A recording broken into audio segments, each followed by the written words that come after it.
Hello, everybody, and welcome to another edition of Tunnel Vision. Some may say a special edition of Tunnel Vision. We're coming to you live from early signing day, early signing period. It's an exciting day. And it's an exciting day because we will have Gerard Martinez live in studio. Keyword will. He was in his recruiting cave today. He was a little too far back in the cave. He's getting here from the treacherous journey he has from the Inland Empire, but he'll be here soonish, I believe. But I'm Keely Eure, joined alongside Chris Trevino, Ryan Abraham. It's been a whirlwind of a day. Signing days usually are a whirlwind, as you can tell by Chris's face right now. How are you guys doing? How was your summation of the day? How do you think it went? I think it was pretty good. I'll give Chris a chance to catch his breath. We're going to have Shotgun Spratling here in a minute, too. So, yeah, we'll have all of us. We'll kind of swap in and out. But it's a rotation. Yeah, it's different. So this is the second time they've had the early signing period. And last year, USC only signed 10 guys. They kind of were doing it as what we thought the early signing period would be. But the rest of the country, it's pretty much become National Signing Day. This is the day where everyone signs. Like I told Keely this morning, I woke up, and the first tweet I saw, I think it was from Anna Hickey, who covers Clemson for us for 24/7 Sports. She said, Clemson signed all 25 guys except there was like a receiver from California that hadn't signed yet. He probably hadn't been up yet. But like as I was up at like 6:30 in the morning, they had already signed everybody. And so most of the way, you're signing the majority of the guys. Now maybe on the West Coast it's a little less, but it's a big thing, especially in the SEC country, the Southeast and stuff like that. So big day. It's kind of weird to have signing day in December, like a few days before Christmas, while bowls are going on and coaches are doing a lot of things, usually coaching rotation. So it's a little bit different this early signing period. We're kind of getting used to it, I guess. It definitely felt like last year, no one really knew what to expect the first time around. We didn't know how prepared we should be, or it was going to be more relaxed. But it was pretty upbeat, and it was like, oh, this is like going to be a real thing now. I felt like this year we're a lot more prepared, but also it's signing day, so lots of crazy things happen. So. Crazy things. I feel like at some point this is just going to be the signing day. Can you have fanfare 2 days in a row? It kind of is. Speaking of fanfare, yeah, the straggler comes in, Mr. Shotgun Spratling, walk of shame. Don't know where he's going right now. But second day, Shotgun, speaking of Shotgun, has always said on the Family Feud podcast, plug, that eventually this day will become the day for signings. It's not eventually, it's now. Like what other day? Like for USC last year, and Clay Helton brought this up in his press conference. We'll talk about what he said and stuff a little bit. Two, last year they signed some big names on signing day, right? I mean, you got the Amon-Ra St. Browns and Isaac Taylor Stewart and Elijah Griffin and was it JT Daniels, I guess, so like there were some big names. The problem is that there's not that many big names left. Now for USC, probably like the three biggest unsigned names in the state are still out there, and USC's got a really good shot at all of them, but there's just not, it's the regular signing day in February where you close strong, there's just not going to be that many guys available, and they wanted to get a bigger class. I know Gerard Martinez said between like 26 and 29 guys. Now if you look at Eric Ziskin, he's the director of like player personnel for USC, he tweets out the fight on emojis. He just tweeted out like half hour ago or something, it's 20th, so there's 19 guys. So USC announced 18 guys. There's a punter from Australia, a 27-year-old that sent in his fax yesterday. I don't know why they haven't announced that, but the 20th apparently came in too. There's still a couple USC commits that haven't signed yet. So there's some stuff going on, but you expect a big class, but there's just not that many guys really available after. Most of the guys are signing this first couple of days. Yeah, I mean, and that's how it works for kind of the big programs because they want to get all their kids in. For the smaller programs, it's like, all right, what are the leftovers we can have for the February signing period? But like for the big guys like Oregon, for this class, and then USC, they want to get as many people as they can in right now, and then just kind of focus down the line on what they could finish with in February. Do you want to talk? Maybe we can play one of the videos and show. Like, sure. We can have Chris talk about Drake. Maybe you want to do Drake Jackson. Is that what? Drake Jackson, sure. But before we get into that, I just want to do a roundup of what we're going to talk about today. Oh, okay, sorry. Yeah. Early signing day, of course. Gerard Martinez will be here. We'll answer your questions for Gerard, his debut on Tunnel Vision. That's going to be fun. We're going to talk about how good is this class? What can we really tell from this class so far? We're halfway through. Clay Helton made sure to remind reporters we're only halfway through the cycle, so there's still development. And of course, we are streaming on YouTube. and on Periscope. Apparently, we were streaming a little bit on Facebook for like a minute. I tried to mess with it. It worked, but it didn't. Not sure. Oh. We'll see. We're on YouTube. We're on Periscope. Yeah, You so got a get your couple questions places to go in. on. So I did these little videos with Gerard Martinez. If you want to check it out on uscfootball.com, you can see highlights of each signee, and Gerard gives his analysis. We can play one right now for you guys if you want. Yeah, or who do you want to do? Let's go with Drake London because I made a cool graphic. That is for a very him. cool graphic, yeah.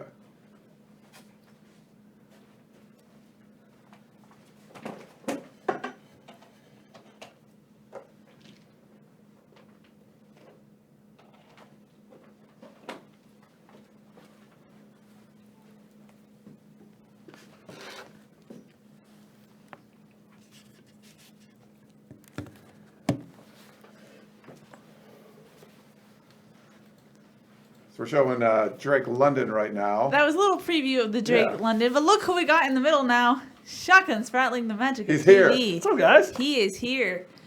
Shotgun, your takeaways from this first wave of signees. 18 signees, 9 will be spring early enrollees, and then 9 will be fall enrollees. Big to get 9 guys in, as soon as you can. You might even add another guy or two. I mean, if Brew McCoy, he's going to be an early enrollee. If he chooses USC, he's another guy. So that's 10 guys because you're losing a lot of guys on that defense in particular. So getting some of those guys in early is good. The fact that they have 18 guys, they signed 19 last year, I believe, is the total number they had last year. So it tells you how much bigger this class is going to be than last year.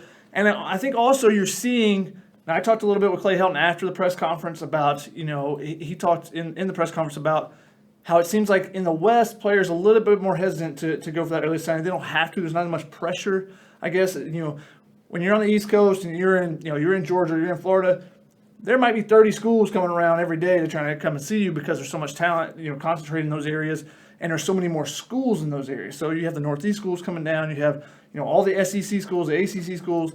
Whereas Clay Helton pointed out, he's like, out here, if you're looking at Pac-12 teams, well, there's only one conference. The other power conferences are 1,500 miles away, so it makes it a little bit more difficult, a little bit more easy. I mean, a little bit less pressure, I guess, on those kids to sign. So you see some of those, and last year in particular, there were a lot of, those big name guys USC picked up late. He's hoping they can do the same thing this year. And you see there's still some guys out there. You got, 2 5-star guys in Brew McCoy and Kyle Ford. You also got Chris Steele. There's a big gap in between where a lot of the guys that are available that are still unsigned are. Yeah. You see, there's a collection of guys towards that top, and then you got to go down to about there's a guy scattered in there every once in a while, but you go down to about 95th in the state, and then it opens up again. It's like, okay, well, these guys haven't signed yet. Those are kind of your fringe guys that are looking to see, am I going to get that little bit bigger offer? Can I go from the Mountain West to a Pac-12? I think that's what you're seeing, and I think you're seeing how the early signing day is kind of taken over. And, how it's still a little bit different than the February date was when it was the main day. Yeah, there's it's definitely a little bit different. And, but there's just not, we talked about this a little earlier, there's not that many guys left. Like there's 3 big guys that USC's probably favorites, are up there for all 3 of them. And it puts a lot of pressure on just getting those 3 guys. Like that's what you have to focus on. If you get all 3, it's like top 15 class, I think. It could get close to a top 10, but you're not going to be able to add anyone else out that's not like in the top 100 in California. They'll add a few more bodies, but they're going to be, 3-star guys that might take a little while to develop. There's 3 big impact guys, and right now no 5-stars, and that's never happened since we've covered recruiting. They've never. So probably, Brew McCoy looks like, pretty good chance of getting him, and Kyle Ford I like a lot. So you could end up with 2 5-star guys, but this is a lot of 3-star guys. Right now, USC is ranked 21st in the nation, according to the 24/7 Sports composite ranking, 4th in the Pac-12. And I went through all the classes. We got data back to 2002 for the composite rankings. USC's never finished not 1 or 2 in the Pac-12. Only 1 or 2. It's only been 2 a couple of times. It's usually 1. So 4 is like 4 in territory. Never been outside of the top 13. They were 13th in 2013, which is the year that Lane Kiffin went 7-6, and they had the number 1 recruiting class, and it turned to crap. But they still signed 4 5-star guys and 8 4-star guys. They only had 12 guys. That's why it was ranked so low.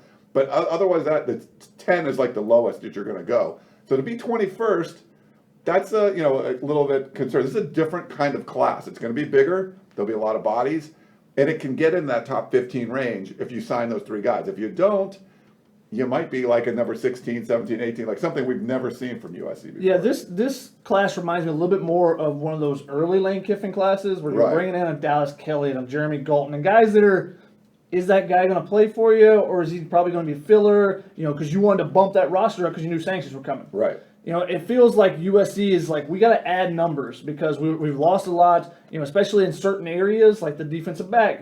There's just not bodies there right now. So if you have, a spate of injuries like you did this year, you're pretty much SOL. You're not going to have anybody out there that can play. You're going to have, Jordan McMillan did a good job in his limited time. But if Jordan McMillan, if you have a walk-on, not to say him, but you have any walk-on out there for an extended period of time, coach is going to go, okay, that's the guy we want to attack. Let's design certain things to go after this one particular guy. You saw it when Mike Leach, when Clancy Pendergrass tried to put in Matt Lopes as a linebacker, try to use him, try to spread the field, get more versatile guys up there. He went straight at him, ran at him 3 or 4 times in a row until Clancy Pendergrass had to say, okay, we got to change that up.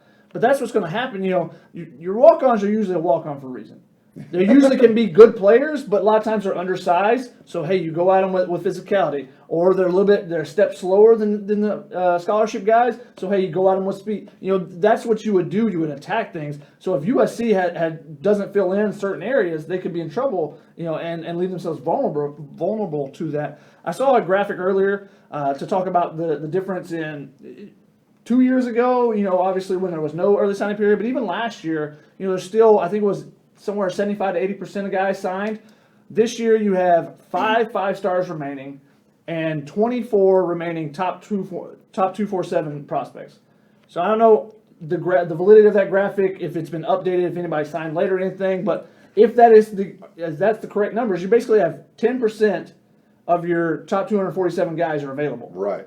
So that puts you in a real bind if you... So that means 90% of the top guys in the country have signed. Yeah. Wow. Which is why, the flip of Benton, I think is the name, the kid from Washington State that they got to flip. I think that's big because normally you might be like, is that a really... But that's a position of need. You go out and get it now because is there going to be guys left? If he signs today, you're left with who?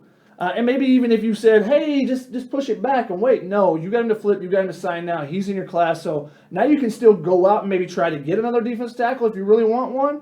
But, that fills your need, and now you can go and try to bolster what you have already. Yeah.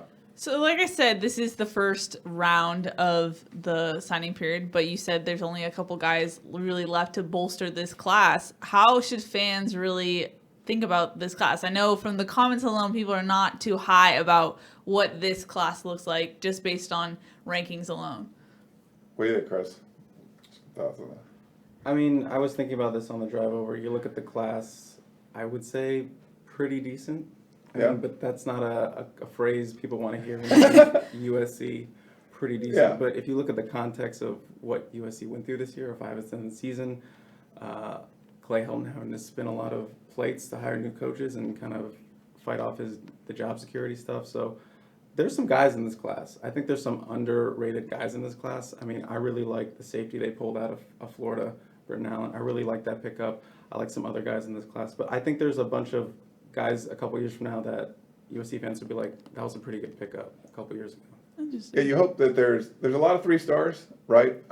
You hope there's a bunch of Uchenna and Wusus in there. But I think you said it right. It's like, it's a pretty good class. But it's like, that's not what USC has really been about, getting the best class and maybe not using it that well. This has got to be the opposite. This is like, get a bunch of guys, maybe not as good of a class, but you want to develop these guys and get some guys that can, maybe play right away. And it's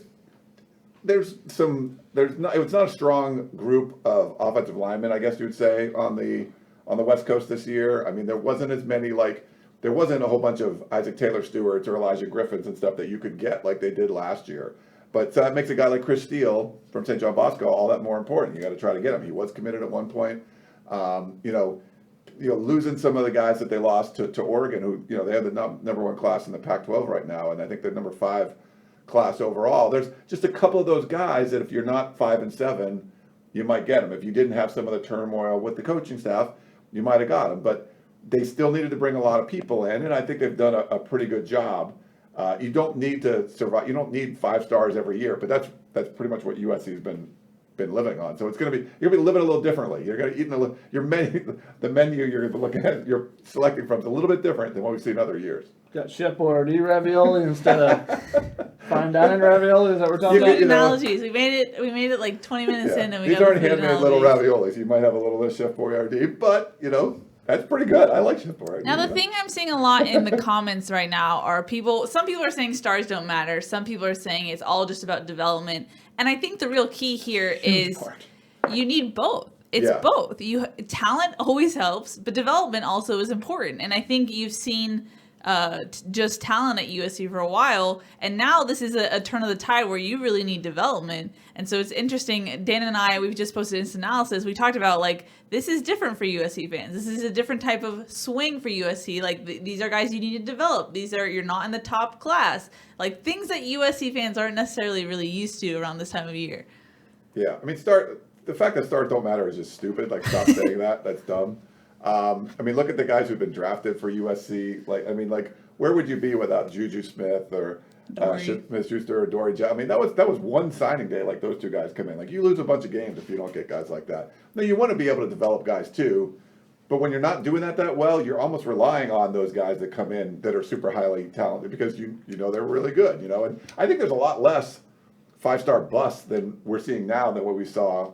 When we were doing this 10 years ago. I've been doing recruiting for a long time. The classes that we have ranked on the 24/7 composite went back with Rivals, Scout, ESPN, all that together. Really, 2002 is the first year we still have a lot of good data. There's data from 99 on, but it's not that great. But all the guys are counted from 2002 on, so you can kind of compare and contrast. And this is just the way USC's recruited. So it's a different.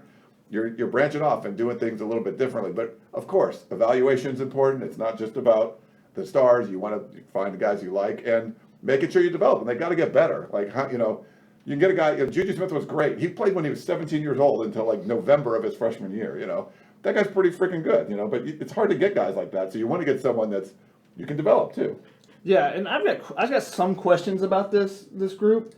Some of your better rated players. Currently they have. I'm not sure how many 4 stars it is overall. Something like 6 or 7. It's 2 of those guys though are coming off ACL injuries. Yeah. So 2 of your better players. Now, granted, you've got Jordan Wilmore and Puka Nacua, who are both committed as well. And if they sign, that's 2 more 4 stars. If you get some other guys, like we talked about, you add some more. But right now, the guys that are currently signed, 2 of your best 6 or 7 are injured and probably won't be available at all for you next year. And then you look at some other guys. Now, some of these guys I thought should probably be 4 stars or 3 stars. Like a Raylan Goforth, I've loved that kid every time I've seen him. He's been one of my favorite players ever since Trent Dilfer got PO'd at him in Elite 11 because he was actually playing hard. And you go, we're just putting routes out here. Trent Dilfer, get the hell out of here. Yeah. No, the kid's going to play. You got a defender out there. He's going to defend. Exactly. So I like that kid a lot. And I think Keenan Christon is going to be really good in this offense because this is a matchup offense now with Cliff Kingsbury. I think he's the guy that he's a speed running back from San Diego. Yeah. You get him out in open space, and I think that's what you're going to do. You're going to spread the field. You're going to get your guys one-on-one matchups, speed kills, and those type of offenses. So I think he can be good. Taufua, I thought was really good. Now, the question with him is where you play him. That's kind of a concern. But there's some other guys you're just like, oh, okay. And you see those in every class, but there seems to be about twice as many right now in this class. Now, part of it is that you have a much larger class. So the guys that are available, we just talked about, there's the big hole in between who's available for the January, early enrollees, the guys that will commit at the Army game in the early enrollee or in February are the very high-end guys or guys that are fringe, that are kind of your Mountain West versus Big 12, where they kind of fall in. So the problem is there's not that if you don't get those guys at the top, there's no filler to go. You can't boost up anybody. So, there's some guys at the bottom that, hey, and it's filling needs. You need that. But when you hit attrition, you lose a couple more guys because you do that so I'm concerned about a guy like Britton Allen. Because what's happened to USC's DBs from Florida? I know Chris just said earlier before he got here he likes Britton Allen. So I know, no, I was here for that. oh, okay. Yeah, so he can like him, but what's happened with the guys? They all transfer out. Yeah. So unless he's getting early playing time, and hey, maybe there is, but there's also Isaiah Paul-Mao and Talanoa Hufanga in front of him at the safety spots. If he makes it in the nickel, maybe, but if he's not getting early playing time, does he go the way of Lamont Simmons? Does he go, who is now at Georgia Tech, which is ironic since, he flipped from Georgia Tech. Yes. Or Jamel Cook or some of those guys like that. So, I have concerns when you go way out of state and get a guy that's ranked a little bit lower. If he doesn't get playing time early, then a lot of times that can end up with a guy going back home. A guy like Jacob Lichtenstein was a 3-star, and he came on really strong towards the end of this year, so he might be a guy that is. But you got to find those right guys. You got to find the character. I mean, that's the first thing Clay Helton said. This class has character. This class has skills. This class. He listed off all the things, but did they find the right guys? We won't really know for 2 years, but I've still got some concerns with it. There are a lot of 3-stars in there. I'm not that much of a concern about it, but is there enough talent to get guys early on the field and then keep them around? I don't know. Who was the most surprising pickup for you guys? And surprising could be good or bad. I mean, Dejon Benton, obviously, to me, or Dejon, I'm not sure. Dejon, I believe. I think, yeah, so he switched so he's a Northern California kid that switched from Washington State. They got him in, last minute sort of thing. Yeah, he's kind of flew under the radar as far as the interest there, but also USC really hasn't recruited Northern California much recently. I mean,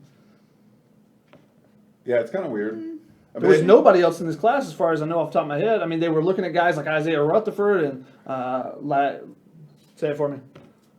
What he said. Latu. So there were guys they were looking at, but they didn't get any of those guys. They were looking at Hamuli, and they were looking at Tristan Sinclair, but they weren't closing any of those guys. Yeah, so it was a little bit surprising that a guy that wasn't even being talked about is a guy that ended up flipping from NorCal. Yeah, if you remember the last signing day flip from Washington State was Deontay Burnett. So that was a pretty good one. He ended up blue shirting, but came in and had a pretty good career at USC. An important note, Clay Helton did say that 4 of these signees count towards last year, I believe. So, did he specify that? Yes, yeah. he did. He so did that would mean you could sign up to 29 because there's no. We do our scholarship chart. I'm updating it for 2019. There was no blue shirts, I believe, that were counting ahead. So that's over. So now you're back to regular recruiting, where we were talking. Your blue shirts were like borrowing from the future, so it was more like a credit card thing, and then. Counting backwards is what they can do now is more like, pull it into your savings out of your savings account or something. So this is what you can do. If you didn't sign, a full class the previous year, you can do that the next year. So I think we have like Gerard here. Chris can step out for a minute. He's so special. He needs a carrier to get him. It's not easy to find this place, and it's his first VIP appearance guest. here. VIP guest. Appearance He's the here. VIP treatment. But yeah, so you're talking. I didn't realize he said that in the press conference. But if he's saying that 4 of them will count towards last year, that means you had signed like 21 or whatever last year. So there's 4 extra rides, and you can count those backwards. So guys that there's 9 guys that are going to be enrolling early. So if they had more rides, they could have counted more backwards. But that means that you could still have 25 more after those 4. So you could sign a total of 29 if you wanted to. So potentially 11 more to go in this class. Yeah. Well, they're saying 18. So we're counting 19 because of the Australian punter. What's his name? It's Ben Griffiths. Ben Griffith. Yeah. So he's like, what did he play? Rugby or was it like Australian rules football? Okay. Yeah. Yeah. But he was like a star. Like he was like really good. 7 years in the league. Yeah. Yeah. He was he's got profiles on pages and stuff. Like if you Google second him. round pick. He had some concussion issues. Yeah. I when we forgot about him a little bit because he hadn't really been talked about. So I went down the wormhole and Gerard said that a new rule is that we don't talk about recruits that are older than me. So because he's 27 years old, which is crazy. Yeah. He's 27 years old, but they went through the I think it's called Pro Australia or Pro Kick Australia is the program, which has been producing a lot of really good punters.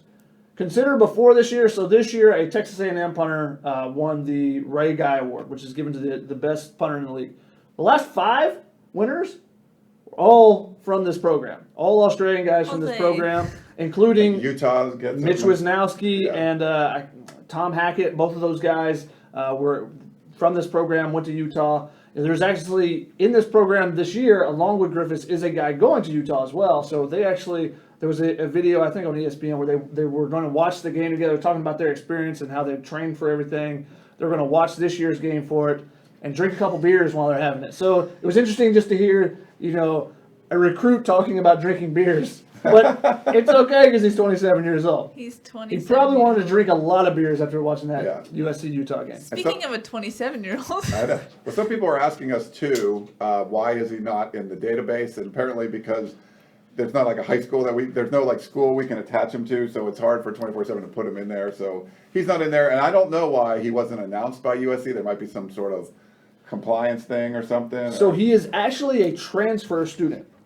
So because he went to school 9 years ago and went to high school, finished up high school 9 years ago, he said his grades were not in order, coming out straight out of high school because he was going straight to the pros in the Aussie leagues. But he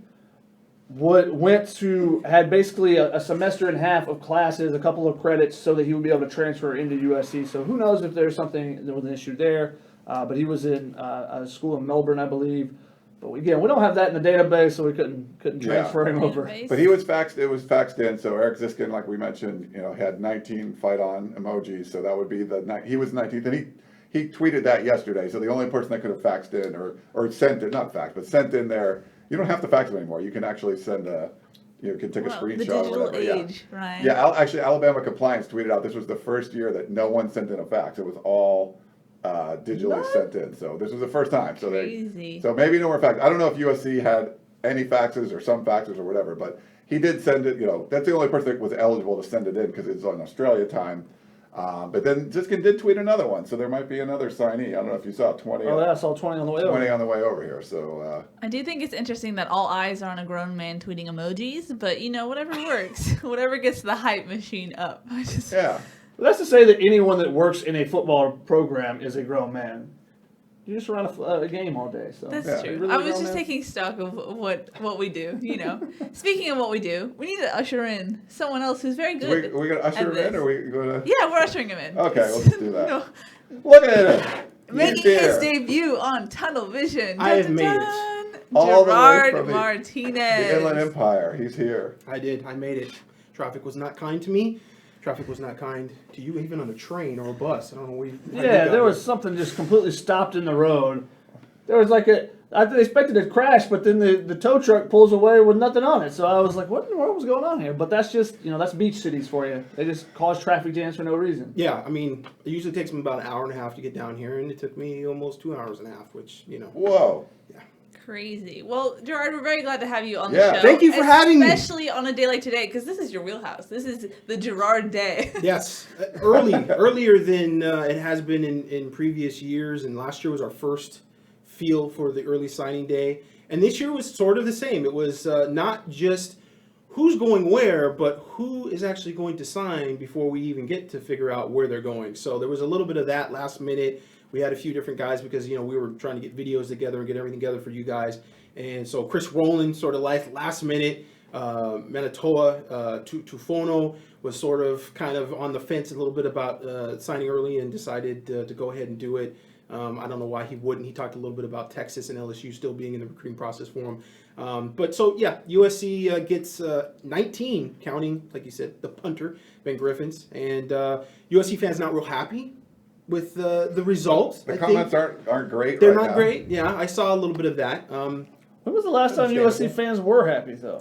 They were happy. Last signing day, they weren't too bad. I think the close with the defensive back class, they were very happy with. I think, this was not the greatest class. That's probably an understatement, but it certainly wasn't disastrous. I think, some fans kind of take that knee-jerk reaction and go, the pendulum goes all the way to the right or it goes all the way to the left. It's the worst class ever. Yeah, we're going to be world champions 10 times in a row, or we're just never going to win another game ever. And so I think if they would have lost out on Drake Jackson, which I actually predicted, it would have been bad. that would have been close to disastrous. I think being able to get him and make sure that he got signed, because there was a point where he was thinking, I'm maybe going to commit to USC but not actually sign. And he actually signed, and that was really big. 6'4", 265 out of Corona Centennial High School, defensive end that really, I think, grows into a 3 technique. And this was the interesting thing about his recruitment. We heard a little bit from his folks and some sources behind the scenes. And when Kenichi Odeze left, Johnny Nansen sort of took over his recruitment. Johnny Nansen recruits and coaches the outside linebackers for USC. So you're talking about the predator position, you're talking about the Sam position. And so he sort of naturally started talking about Drake Jackson playing outside linebacker and playing that predator position. Now, Drake Jackson's never really played stand-up linebacker, at least not at Centennial. In the last couple of years, we've seen him play. He's more of a down rushman, a 5 technique or a 7 technique. Sometimes he does play inside as a 3 technique when they go into their nickel sub packages at Corona Centennial. But we started to hear that, he liked that idea, but then he started talking about it with his family, and then other schools started to pick up on it, and they're going, you're 270 pounds, you're not going to play outside linebacker. And I think that caused a little bit of a rift between he and USC, and a little bit of a trust issue between he and USC, between what they were telling him playing outside linebacker, and I guess what he felt maybe was his realistic position in college. And so I expect him, just having watched him, I think he's playing down defensive lineman. I think he's playing on the interior, or in USC's case, they play that kind of 4-2-5 type of deal. I think he plays in the interior. If they went to more of a 4-man front, I could see them putting him outside and being like a strong side defensive end. But this is a guy that I think has got a lot of similarities to maybe Lawrence Jackson. And could be really, really big time player for them, and they need those type of guys. That would have been, like I said, a really huge loss. And because he could have went to ASU, right? Yeah. And ASU had a really good class too. They put together, got good quarterbacks. They've done really well recruiting with Antonio Pierce, who came from Long Beach Poly, recruiting Southern California. So to get Drake Jackson, I think it's a pretty big deal. It is a big deal. I think it's a really big. I mean, anytime you get quality defensive linemen on the West Coast. Mm-hmm. That's a big deal because there's not always a lot of those guys. A lot of those guys are kind of projects that you have to grow, and he's a guy that can get on the field immediately and play. And I think he also helps you with Court Foreman going forward too. Yes. Who's going to be possibly even better than Drake Jackson. I would think, with another year, he's probably better. Do you not see him as a Christian Rector type though? Because they use Rector in place of Porter Gustin, and Rector's 275, and he's 270. And I think that sort of was the pivot, and sort of, we do have a guy that's similar to you in terms of your physical build that does sort of play stand-up sometimes outside. It's sort of that weird nickel Sam where they actually have the 3 down defensive linemen, and then they'll have the regular Sam linebacker. Yeah. So it is a weird hybrid, and I can see I can see him in that position as a 4 down defensive lineman, or in that position, a 3 down guy that still has his hand on the ground, though. I don't think you want him out there traditionally playing the curl route or the flat route, unless you're doing a zero blitz or something like that. He's just not that kind of guy that's a hybrid guy. And so, again, that was one of those things that Drake Jackson, I think it was just completely up to him, would have gone to ASU. And that's kind of why I predicted it. I thought he was pretty solid on ASU, and Mom was sort of maybe open to the idea. Dad wanted him at USC. And I think at the end of the day, Dad sat down with the family and they went over sort of the outside football aspects of USC. And I think that's what really won over at the end of the day. It was the academics, it was the networking and everything that goes outside of football. I think they learned with Christian Rector, though, how to best use a guy that's in that same mold, because when Porter Gustin got hurt last year, they tried to use Christian Rector as stand-up. They tried, hey, okay, we'll just basically fill in and you play the same position, and they realized that's not going to work. That was when he was struggling and, losing leverage and stuff. And that's the thing. That's kind of, I mean, Christian Rector was a guy, and last year he sort of got lost a little bit, and it was like, what happened to Christian Rector? Where's going Christian Rector? Especially in the beginning of the season.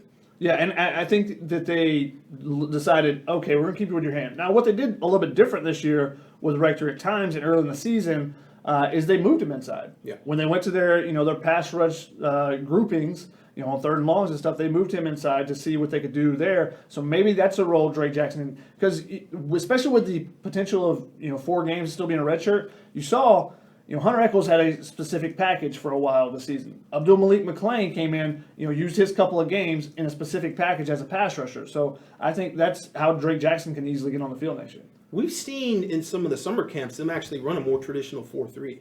So I don't know that that's out of the question in the future. You got a new defensive line coach there. You've got some different packages that you can run, and they could decide, we're going to go to more of a 4-3. Now, if you read the peristyle, Clancy Pendergast is on his way out, right? Isn't he? How many times has he been fired already? But Clancy himself has run 4.3s. He's run 34s. He's run more traditional, even 34s. I don't think he's ever been really much of a two-gap guy, but I think everything's one gap, and you can definitely hybrid off of those two different fronts. So, yeah, I think you could definitely use him. I think the one thing that was interesting is when they got Dejon Benton to flip from Washington State, I think that everybody kind of was trying to connect dots and going, uh-oh, that doesn't sound good for Drake Jackson if you're getting that guy. But I think that was just one of those things where I think they just wanted to get more guys, more bodies in there on the defensive line. Chad Kawahaha, which is I'm getting used to saying that name. I think he had recruited Benton to some extent. They were talking about Amiri Johnson also, who committed to Arizona State and ends up signing with Arizona State, the 6'6", 335-pound defensive end from Diamond Ranch High School. He was another guy that was sort of in there too. And I think these are guys that Coach Kawahaha were really recruiting and knew about and felt comfortable about and thought, okay, let's go with rotation. Because, Detona Jackson ends up getting sort of pushed out of the class. And that was obviously a big deal. A lot of people kind of wanted to know what was going on. And I think that just had to be something with familiarity and them feeling like we had guys that we felt better with. I guess we just have to figure out with Dejon Benton kind of sort of what was the backstory there. Because the impression that I got from sources I talked to about Detona Jackson was that his offer sort of came after the fact a little bit, and there was somebody already there that had that scholarship offer and had that ride and decided that they wanted to sign early, and they didn't know that guy was going to sign early. So we'll have to find out about that and see if that's how it all happened. But there was a lot of false rumors. I mean, Chris Trevino had picked up on a rumor that Detona Jackson had gone to Oregon and unofficially visited Oregon and made some type of comment between the point of him being offered by USC and going on that trip to Oregon, that UCLA had a better coaching staff or UCLA did a better job of coaching, which turned out to be completely erroneous. So, there's a lot of that kind of stuff that goes on. That last 48 hours is crazy, and there's a lot of people saying a lot of things. I just want to do a friendly plug. If you're not subscribed, you can get a VIP podcast of Gerard doing this all the time, and it's great. All this info, just make sure you do that. But as far as Drake Jackson, and we got the buy one get one free going until midnight. So buy one get one free. 4 hours left. So if you want to sign up to USCFootball.com, you can do that now. As far as Drake Jackson, when you have the parents and the player kind of not seeing exactly eye to eye on schools, do you ever get concerned that if it's always the player that's there, and if he's not really as into it as maybe the dad is, if things don't go his way, are you is he a transfer alert down the road if things don't go his way? No, probably not. But yeah, you go back to, I'll throw a name out here for everybody, Whitney Lewis. Now, if you guys have been following along long enough, this was, I think, before Keely was born. Class of 2003. Chris was in the second grade. No, 2002. That was like 2003 Yeah. 2002 or 3, yeah. That was a great class. You had Reggie Bush, you had Whitney Lewis, you had Lindell White, you had all these different guys. Shotgun Spratling coming out of high school at that time. Yeah. And LeBron James, Actually, I'm telling a lie. That was after Reggie Bush. I think it was a year after. That was Steve Smith. No, I think Whitney Lewis was the same. Yeah, he was ranked number 2 in the country. And 1,000 yards rushing, 1,000 yards passing at St. Bonaventure High School.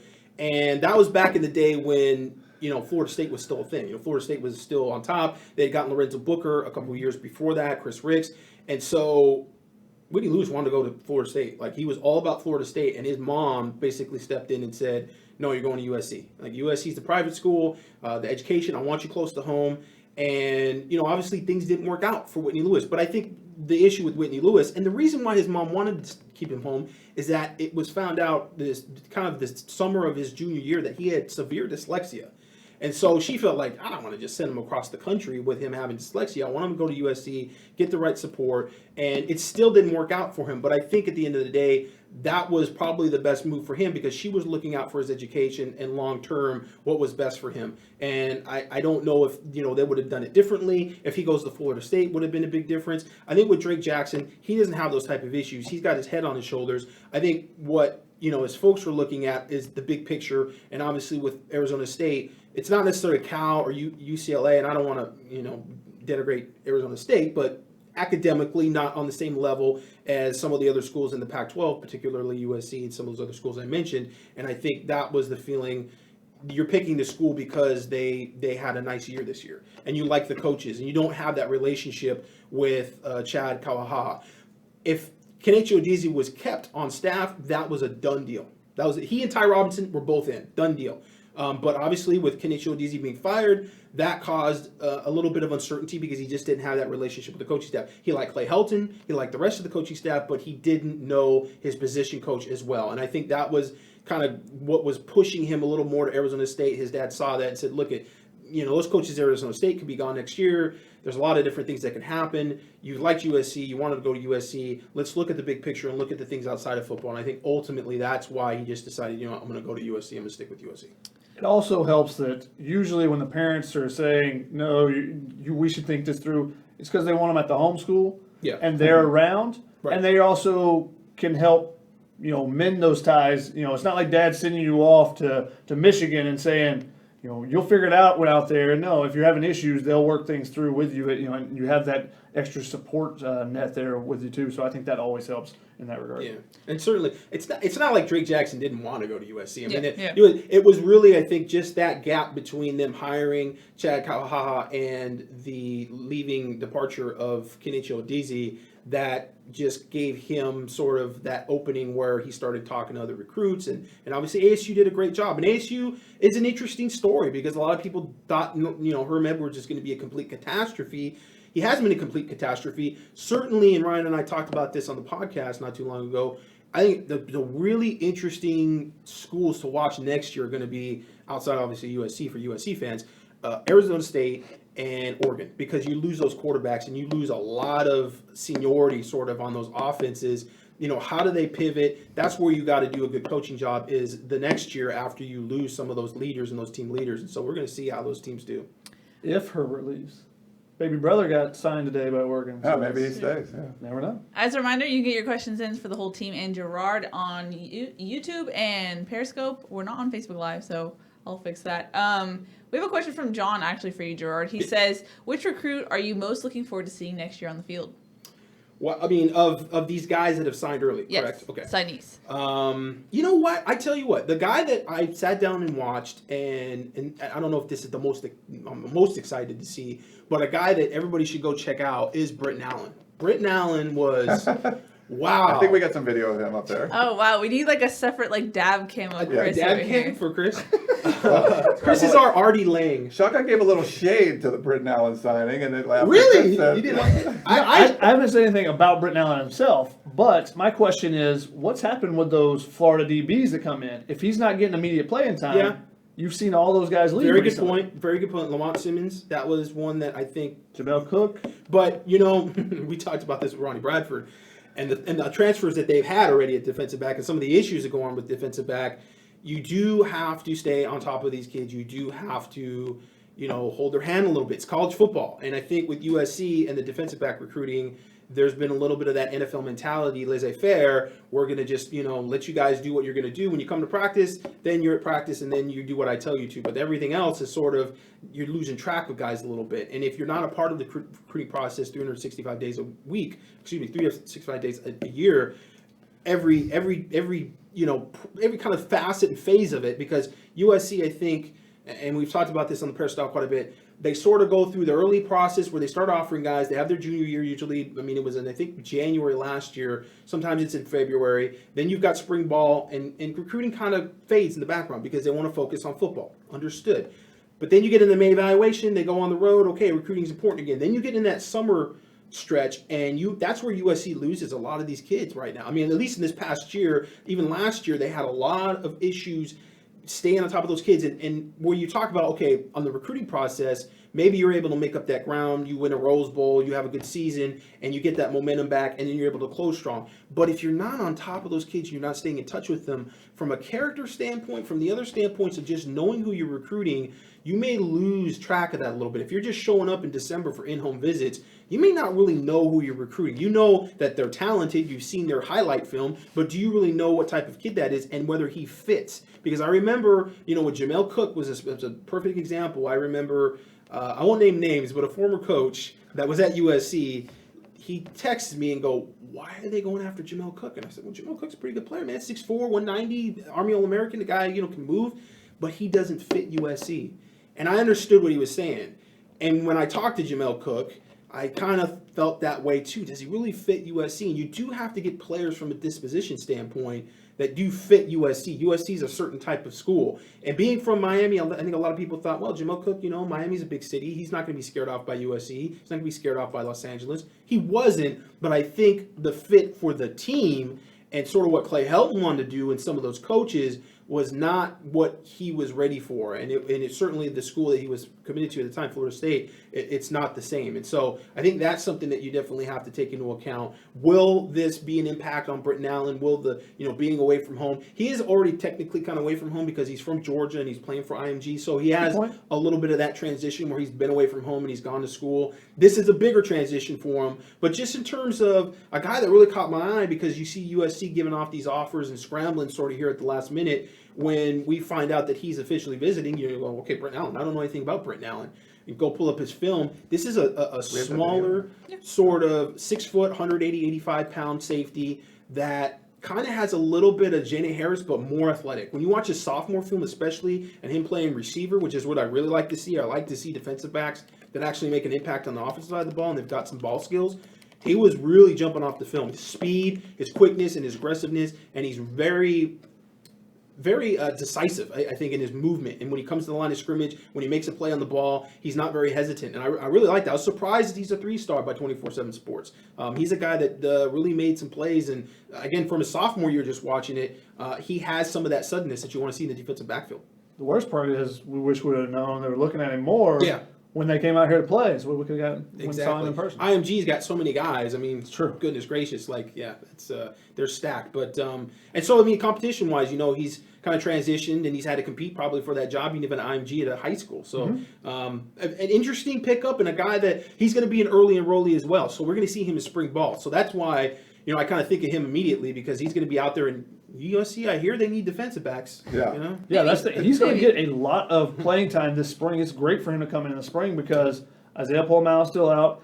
Talanoa Hufanga, maybe he comes back in the spring. Yeah. I mean, he Mike should be healthy by then. did make a really quick recovery from his collarbone. I broke mine twice, so he should be good to go. Is that a weird thing though? That seeing we go out, so all of us will go out to high school games, and you usually have focus of all right, one guy or two guys or something. These are the guys that USC are after. I think we've all been to games. And USC signed a guy that we didn't even realize was went to Narbonne. Welcome recently. to 5-7.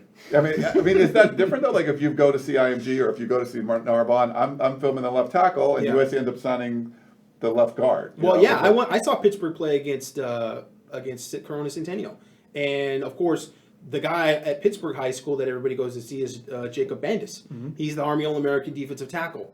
USC didn't recruit Jacob Bandis; they recruited his teammate that nobody else was looking at. So, but at the time they probably weren't really recruiting him. That was probably not. This is and with this early signing period, and maybe perhaps just this class in general, there are Plan Bs and Plan Cs that have been executed. they've gone to that. This is you're not going to sugarcoat it. And I talked about this on the podcast the other week. I mean, they definitely had to pivot with some guys, and that's sort of what you've gotten. And can some of these guys, can they be sleepers? Can they be guys that end up being, sort of diamonds in the rough? Of course, but some of these other guys are going to just be bodies too. You have to understand that that's the way it goes. And when you go 5-7 and you have part-time recruiters on your staff, that's what you get.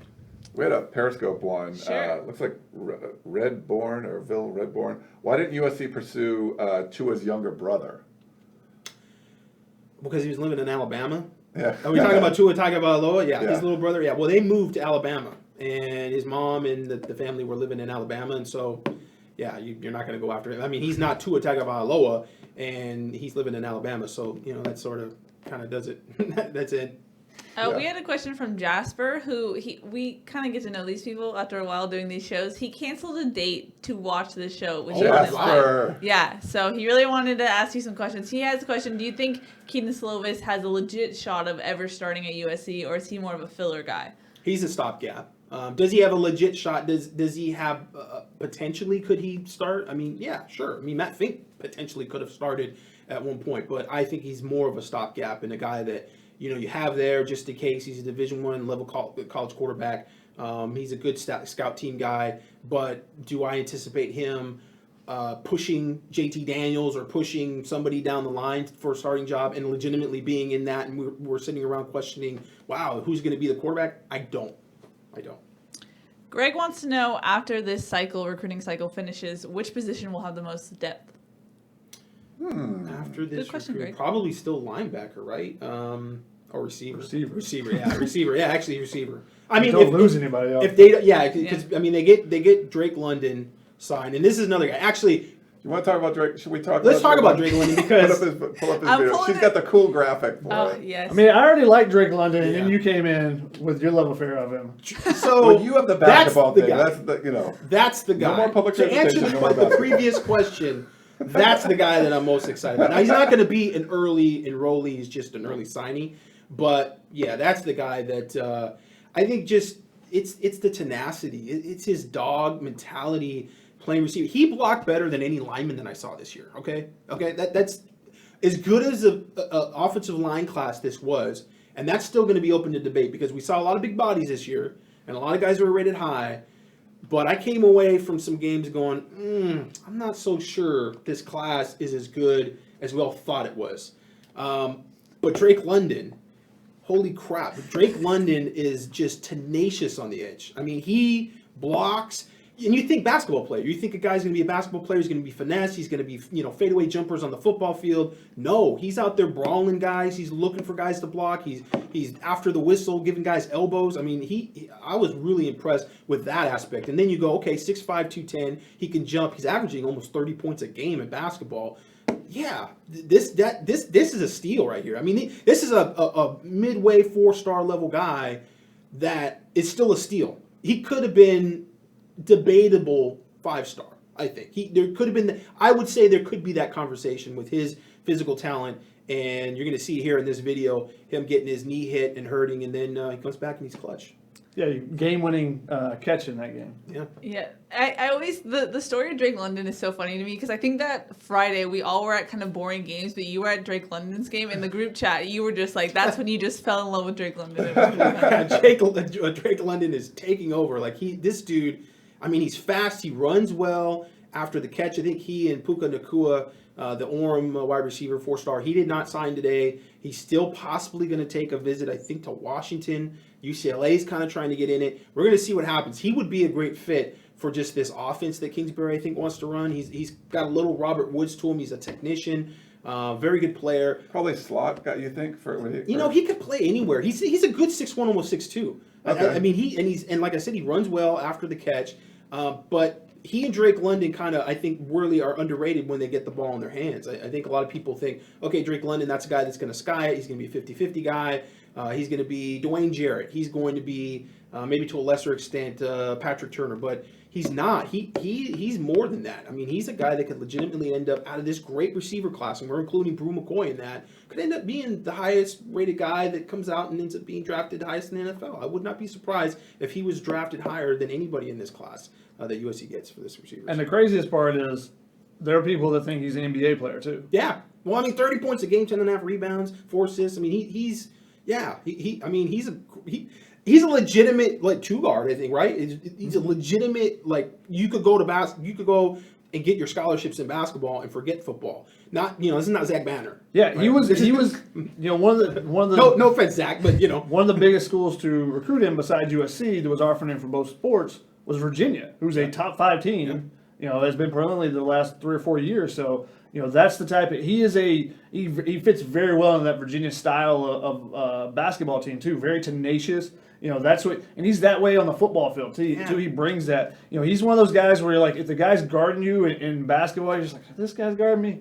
I gotta get the easy guy. Yeah. Why I gotta get this guy? What's up with that? So that's the thing. I think he's a unique player in that regard. He brings that football mentality to basketball, but he also brings the basketball skill set to the football field. Yeah, and he doesn't sacrifice that mentality of being physical on the football field. That was surprising to me when I watched him and saw how he played away from the football. Even when he didn't have the football, going out there and stalking defensive backs and just being nasty with them, and that's exactly what you want to see from a guy that's 6'5", 210. And so that's a guy that I think overall, Brew McCoy, if USC is able to close with him. Obviously a great athlete. There's a lot to look forward with him. But it's one of those things that, we've seen something, and you want to see how that gets developed. You know, you see a lot of these guys in high school, and sometimes they go to schools and you go, man, what happened to him? And I saw him and I thought he was going to be so much different. So this is going to be one of those litmus tests. We saw him in high school. We see the potential there. If he goes to USC and he sort of flounders and he's sort of okay, then there's going to be a problem. There's an issue. He also did not go to a Trinity school. When everyone else has transferred, Drake London stayed at Moore Park. So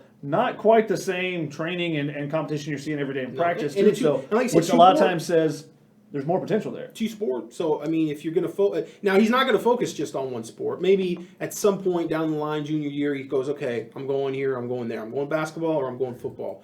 But, you know, if he just focused on one sport, then you're really thinking, wow, you could put that much more time into weightlifting and everything to be a football player, or vice versa. If he decides, you know what, football is too crazy, I got a concussion, I'm going to play basketball, then he just focuses on basketball, and you go, wow, he might have a potential to get the NBA there. So, yeah. We're cutting off the Drake London This has been show. your Drake London segment. That has been. I got one from Keith here on Periscope. Any recruits you think will flip to USC or, to USC or from USC to another school? Well, we talked a little bit about Puka Nacua, so Utah's there, and that's the school with his brother has gone to. They lost their offensive coordinator, so that kind of brings in a little bit of a question as to what's the future of the offense, what type of offense they're going to run. He really does have a good rapport with the USC coaching staff, and I think Cliff Kingsbury definitely supplements a little bit, even though you lose T. Martin as a receiver coach. You put Kerry Colbert in there, who, again, sort of, I think, when you're talking about comparisons, that's sort of Puka Nacua, that's sort of along the lines of the type of player. He's more of a possession type player, more of a technician, a tactician at the wide receiver position. But that's a guy that's going to be, Washington's going to come after him. We know Utah's already after him. And then, like I said, UCLA is kind of in there too a little bit. So that's a guy, Jordan Wilmore, who a lot of people thought was going to sign today, which he was not ever going to sign today. Yeah. So they're thinking he's going to decommit because he didn't sign. That's another guy that Washington State, Utah, some other schools are looking at, and I could see him, getting a little bit of push from some schools. That's kind of those are the only two guys that really jump out that are potentially. Well, they're the only more committed business. guys that haven't signed yet. Yeah, right? yeah. But anyone could flip, considering there's not that many committed guys, right? Like most people have So signed. this is the list Yeah. of guys that are committed currently that have not signed in the top 100 in California, at least, just in California. Darren Jones, who's committed to Utah. Asa Turner, committed to Washington. Jordan Wilmore at USC. Michael Martinez at UCLA. Tariq Luckett at Colorado. I think that's it. So that's in your top 100 players in California. There's just not that many. Yeah. And, basically, if you don't sign with a school you're committed to now, Everyone assumes but it also, now granted, Clay Helton said on the West Coast people, there's a little bit less pressure than there is on the East Coast with some of these kids and stuff, and you understand that, but you look at it and you say, if you don't sign with the team you're committed to, what are you kind of telling that school? Are you looking for something better, or if you're committed to USC, are you waiting on that? I don't know, Alabama or Ohio State offer? Is that what's better for? I mean, otherwise, what are you really Yeah. If you're in the class, aren't you in the class? Or are you going to be in the class? There's a lot more pressure. It's going to be focused. It's like a magnifying glass now. Like if you're one of the only, Jordan Wilmore's one of the only 4-star running backs that's not signed in the country, right? I mean, there's just not that many of them. So if some school needs one, you're probably going to give him a call. You can still talk to him for the next couple of months. And I think it's interesting, the people that are committing now versus are waiting. And I talked to Chris Steele earlier this week about kind of his decision not to. And I'm going to leave Gerard with this, and then I got to take off. But I thought it was interesting. He said, one of the reasons why I'm not committing is NFL jobs haven't even come open yet. So if I commit to a guy and then all of a sudden an NFL job opens up, what am I going to do then? And what is the relationship I've been able to build with a team like USC, who just hired their DB coach, 3 days, a week ago? How much of a relationship do I have already? Now, granted, he had met Greg Burns before. He had a relationship with him from earlier in his career. But if the coaching change is happening, why are you? If there ends up being a coaching change after you sign, you're kind of screwed as far as your position coach. So why not wait on it? If you're coveted enough, why would you not wait? Just make sure you guys are going to keep everybody telling me you're going to do, because otherwise you might end up with Roquan Smith. And that was in February. Oh, yeah. Olber's going to be here. Olber's going to be here. As soon as he commits, you hear rumors that Olber's going to the Falcons, and suddenly Roquan Smith's like, wait, why did I just commit to you guys? Right. What you've told me is going to be completely false. Yeah, no, that's 100% true. We keep asking ourselves that. I mean, we you're trying to think of this logically and go, okay, if you're not going to be an early enrollee, why would you put yourself through the pressure of making this decision if you're not 100% sure? Or there are variables which can happen after this point that could change your decision. And you look at Drake Jackson and being an example of that. You know, Drake Jackson didn't have to commit today. I mean, if he's torn, why wouldn't you just wait and go through the process, and maybe something happens in the next couple of weeks that changes your mind, or something that could happen changes your mind? And kids, I think they're just wrapped up right now in this thing. And guys that, the last 2 years we've seen it, guys that planned on waiting, and Drake Jackson's one of those guys. He was talking about visiting USC in January. It all just changes because I think the pressure starts to get up, and the schools that are sort of on the cusp start to really push hard because they feel like maybe we can steal a kid. Maybe we can get a kid because the leaders don't think he's going to commit, and that builds the pressure. And then the schools that are the favorites start to realize, oh crap, we better start put on the full court press too. And then the kid's like inundated, and he's like, I just want to get it over with. And that's what happens, sort of a domino effect of sorts. You get, sort of the Oregons and the Nebraskas and the cusp sort of schools that are trying to make that big splash, and they really push hard to try to steal those kids, and then that just forces everybody else to kind of raise the stakes as well. And so that's what we've seen, and a lot of kids just feel like there's too much pressure, and they just want to get it over with. All right, Shotgun's got a trip he's got to go on, so we're going to... Yeah, who needs work, right, Shotgun? I'm working 8 of the now 9 days of my trip. I had to change my flight to come back to cover something. So Nice. So therefore, I don't want to hear you're smart. Glad to Wow. see you exit on Oh my that. goodness, like an old married couple. It's called the Family Feud podcast, Gerard. I never understood the name, but now I do. Yeah, exactly. feuding. Like brother and sister. Exactly. There was along those same questions with, it's hard to flip, but were any graduate transfers? Do you think anything like that would happen? Yes. Do you think there's no. Well, graduate transfers, we'll see, because that's always depend on the pool of talent that's available, and that's always dictated on who can actually graduate. But transfers. But USC would be open for transfers to graduate transfers. Transfers, though, is the thing. Transfers is the thing, and we're gonna have to see what happens. There's a guy. Transfers is a thing. People. There's a guy on a cruise right now that's been tweeting at some USC players. I'm not going to name his name because everybody who's been paying attention, like you should be paying attention, knows who I'm talking about. Ooh, pay attention And class. that might be a thing. That might actually be a real thing. So, yeah, transfers are definitely, I think defensive back, USC is going to look at it. Now there's a database because they've changed things in terms of how transfers can be contacted. The schools, if you put your name in the database that you want to be transferred, can actually contact you.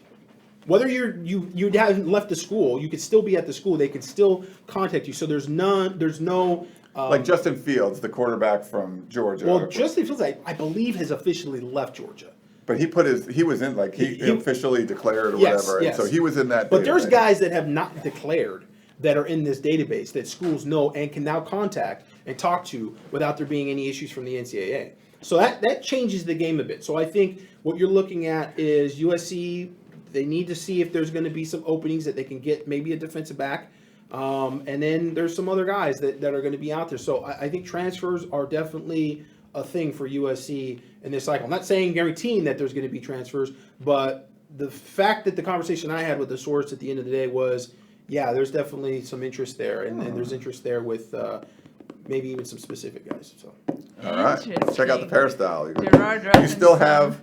like, Easter 3.5 hours to take care of it. It's or, true. buy one, get You one. can see it on the scroll below. Buy one, get one free. Yes. Merry Christmas. We have an interesting question from Ryan Fox. Okay. He says, what's it going to take for USC to hire more than 3 support staff employees? Actually, I was texting with some people at USC today and actually reaching out to people at Alabama and Clemson. I think there's some numbers that get thrown around, like there's 40 support staff people. And I think it depends on what you're talking about, numbers. I did hear Clemson, I think, has 8 or 9 like recruiting support people, but they also have a huge social media graphics department that goes along with it, so they can produce all kinds of stuff like that. But right now, I think USC has 3 support people that are helping, and they also have like a graphics person. So, I think USC is definitely behind the curve. Way behind. I don't know about those numbers, but I know, having talked to coaches and even some,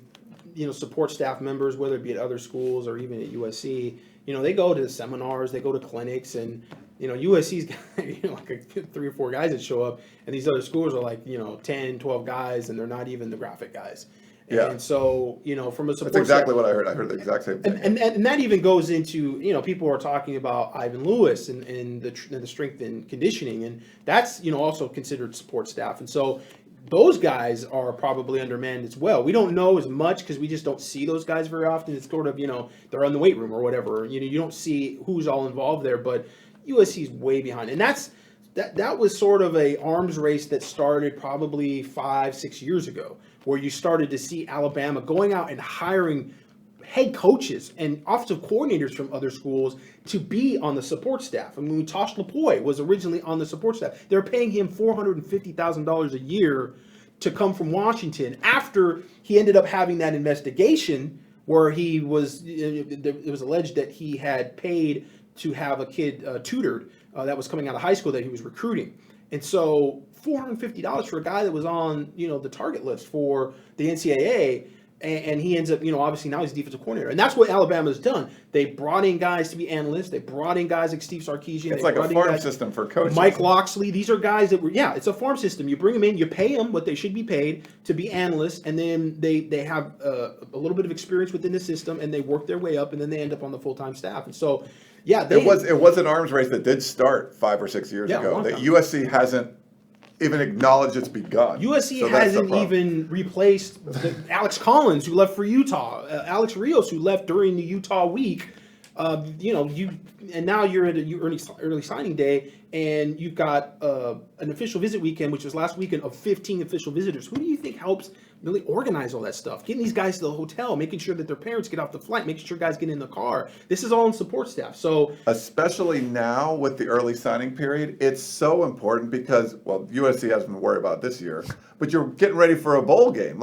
You're getting for a bowl game, and you got to organize what's going on when coaches are hired or fired, and that's what's going on right now. I mean, you're talking about Kenichi Udeze, coming back from a trip, getting fired, and he was told here's where you're going to go on your next trip. You need that support staff to kind of now you got to shuffle. Who's going to go see this recruit that you have to go pay a visit to? That compounded matters even worse because you only had 5 full-time guys on the staff, so you actually legitimately had some of your support staff. The people that are figuring out which plane you take and all that stuff. They have to actually go on the planes. Eric Ziskin is, on Twitter, in home. Gavin Morris. They had Lenny Vandermeide. Joe DeForest was on some stuff. He was, I think it was Toa Laumia, where he was on an in-home visit with him on campus at Eisenhower High School. So you had some of the guys that are sort of that auxiliary staff.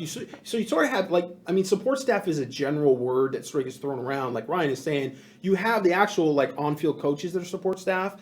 Guys like Lenny Vandermeide and the analyst type guys, and then you have the guys that actually work on the recruiting front that are in the office, and then you have the strength and conditioning guys, and then you have a bunch of different people. Social media, all that stuff. Yeah. So the guys that are directly involved though with recruiting, USC's got 3 of those guys: Trey Johnson, Eric Ziskin, and Gavin Morris, and they do yeoman's work. I mean, they've done ridiculous. I mean, they put them on the road to do full-time recruiting. That doesn't happen at many schools. You almost never see that. When's the last time you've seen the director of personnel from Clemson on the road during in-home visits? That doesn't happen. Ohio State, Alabama, those schools don't do it. Notre Dame has got a bunch of support staff. I think there was an article that came out that said Notre Dame actually had the most, but they weren't counting Alabama's strength and conditioning because they weren't listed on the official website. So it was 41 support staff guys in total for Notre Dame. I think Alabama was at 33, but they're they also have another 20 guys that are strength and conditioning. They just don't list them, so we can't necessarily say who's who. But schools have been doing this for a long time, and they've been very slick about it in the past. I remember, and I've told this story on the podcast before, where USC played Ohio State. It was a year that Matt Barkley and Joe McKnight came back to win that game in Columbus. And 2009. They were struggling to run the ball in that game. And they were going in at halftime, and Pat Rule runs into one of his buddies that's actually coaching, or it was on the field for Ohio State. And they start talking about this guy that comes walking down, and Pat kind of remembers him, and he goes, "Who's this guy here? Who's this guy who just came down from the press box? I know him from somewhere." and I can't remember his name at the moment, but he was Kansas City Chiefs like former defensive coordinator. He'd been in the NFL for like 30 years, and it was this like low key thing that was you never heard of this guy on the website or anything like that. But this was a guy that was part of their support staff. It was an analyst back before you heard a lot about this, and he was there, and he was basically a guy that was brought in specifically for zone blocking teams. He like in the NFL he was known for his schemes against zone blocking teams, and that was what USC was. So when USC saw him and saw that he was on the Ohio State coaching staff, the light bulb went off, and that second half they made that adjustment, and they could run the ball all of a sudden against Ohio State, especially those last couple of drives. That's an interesting little Yeah. story. So I feel like, and I think USC knows it. I think it's been slow. I don't like a guy like Alex Rios leaves after the UNLV game. The USC mayor. How do you replace the USC? They didn't replace him the whole season and stuff. So that's an issue. Like that's internal stuff that needs to be fixed. I kind of feel like it's getting there. I think they realize it now. And sometimes Gerard's face doesn't say as much. I just don't know. I don't know what makes you think that. Yeah. Because you got some text messages and some phone calls asking. I think there's some people that are concerned about us being as critical as we are, but they realize like yes, there's a problem here. I feel like maybe I'm just being optimistic. I feel like they're going to try to address this. It's one of those things. I told the story to someone that familiar with this whole situation, and he said exactly right. When Chris Carlisle was, and I think I told this before, Chris Carlisle was the strength coach at USC. They had the worst weight room possible in the of any Power 5 school. It was like a Soviet sub when you went down there. It was like, awful. And just real quick, I said, well, what about getting an upgrade? And he said, well, I went to them and said, we want to upgrade. Like, you got to win the Pac-12, and then we'll upgrade. They did. And it's like, so we asked, okay, can we get the upgrade now? They're like, if you guys win a national championship, we'll definitely upgrade. So okay, they did. And then they're like, can we upgrade now? They're like, you already won a national championship. Why do you need to upgrade? And USC's just recruited really well with the bare bones. And that's because you had all these other things going on. You could win. You win the Rose Bowl. Okay, maybe you don't need as big of a staff. You keep the whole coaching staff together. You win the Pac-12. Well, this year, everything went wrong. You stunk on the field. You didn't have anything to sell at the end. You had to get rid of a bunch of coaches. You had to promote support staff people to actually go on the road. So now you're like, well, you didn't prepare for a rainy day, basically, is what they're doing. Like you could get by and do some really good things with a bare bone staff, but you shouldn't have to do that. You make those guys work too hard. This is a year you can't get by with it. You're seeing, like Gerard said, plan B and plan C guys. If they had a full support staff, I can guarantee you the class would be better. And they have to realize that. So the chickens came home to roost. It was one of those things where we saw the last 2 years. We saw some deficiencies. We saw some things going on, and things just fell right at the end of the year where they kind of were able to gloss over some things, and it didn't come out to bite them in the butt. And this year it did. And this was we kept saying even the last couple of years, even with the recruiting class, where they sort of had these mediocre starts, and you get into October, and then you start to see guys decommit, and you go, okay, that was USC parting ways, and you get the momentum. You go, okay, everything's starting to work. And the planets align, and boom, you hit that sort of December, January stretch. And when you've got a Rose Bowl behind you, or in front of you even, or you've got Pac-12 championship, these are things that it's always about the trajectory of the program and feeling like the program is going somewhere, and those kids want to get on that rocket. They want to ride that rocket. And when that rocket looks like it's starting to fall apart and it's heading toward the ocean, then everyone wants to bail on it. And so that's and in combination with the firings of some of the coaches and the timing of that, you had like 5 or 6 support staff guys that were on the road and these in-home visits, and that's just tough to do because they're scrambling a bit and they've not used to that necessarily. Gavin Morris has been on the road I think the last 3 years. Gavin Morris he shouldn't be one of your best recruiters. Like that's part of the problem. Like it's great he does an amazing job. But you don't want to see Gavin his name come up as much as it does. This is where USC's actually they've kind of struck some gold here is because Gavin is not a coach. He's there at USC. He's not looking to be a coach. I think he really talking to him. I think he eventually wants to be more of an athletic director. And so he's a guy that's really tied at the hip with USC. You know, he's really talking the talk about I'm here and I'm going to be here. And so if you have a relationship with me, you have a relationship with somebody who's not just looking for the next job to be an offensive coordinator or be a head coach somewhere. So it really works where he is a great recruiter and he does have a lot of trust with the recruits. And because he's gone through the circuit of B2G and other things like that, he sort of knows the temperature of the water and how the ebb and flow is with recruiting nowadays. And even a lot of coaches that have been full-time coaches for any amount of time. Let's say you've just been an assistant coach for more than a decade and you bounce around college football. That's just the 7-on-7 circuit is basically that old. Like how it works now and the influences that kids have and sort of like I said, the ebb and flow of the process and how much that impacts everything. That's a guy that came through B2G, which was really one of the first. It was kind of the pioneer of some of these 7-on-7 programs and these off-season training programs. He kind of knows how that works. And so should he be your best recruit? Should he be the guy that's on Darnay Holmes at the end of the year and the guy that's really holding that recruitment together at the end of the year, at the end of the process when Darnay Holmes is about to make a commitment on national television at the Army All-American game? Should Gavin be the guy that has to close that on his own? No, not at all. There needs to be a defensive back coach there that helps close that. There needs to be somebody else that's going to be on the field with that kid because that's going to be the argument. Is like, you know what? Gavin's great. I have a great relationship with him. I feel like I could trust him. I feel like USC is a great place for me. But who's coaching me? Who's teaching me how to backpedal? And that's always the thing that you got to have somebody that closes. And I think with Bronny Bradford, like we've said before, and I don't want to keep beating a dead horse, but the relationships weren't there. I think it was sort of dismissive about the process. And you just come in and sort of Johnny come lately. It worked with some guys, but other guys it didn't work. And in a year where you really had to recruit, you really had to sell because you only went 5-7 and your coach was on the coaching hot seat. This was the year where you had to have those guys that had those relationships built in the full-time coaching staff, and they didn't. And that's why you saw them kind of strike out in a lot of areas. We haven't really gotten your thoughts, at least on this show, since it's your debut, on where USC's... My debut, man. Yeah, where USC's headed now. Were you able to hear Clay Helton's presser at all today? I wasn't, no. Okay. I was on the 91. Okay. There was a lot about Cliff Kingsbury and what that does for the offense, right. The optimism, but of course there's a lot of questions about Lynn Swann and his sweeping statements about a culture change. It seemed like Helton just felt like there needed to be a culture change on the field, not necessarily off the field, which I don't necessarily agree with, I don't disagree with. But what do you think about the future of this? Because they branded it as a Notre Dame type of offseason, getting rid of everyone. Right. But that's not really what we're seeing. Why, one, brand yourself in that corner? Two, why? Because Notre Dame's the only true brand in college football. Yeah, well, for Pat Hayden himself. But what do you think about this team going forward? Because I just looked at the P very quickly, the peristyle, and they're pretty depressed over there. Well, in terms of culture, we keep talking about the football culture, and I've seen people bring up the word winning culture. Winning culture is kind of a means to an end. I mean, if you're winning, then you have winning culture, right? I mean, what does that mean? It's a vague kind of statement. I think with USC, when I hear culture, I always kind of think about the administration first. And that's starting to bleed into even just the university in general, because you've got scandals, you've got things going on.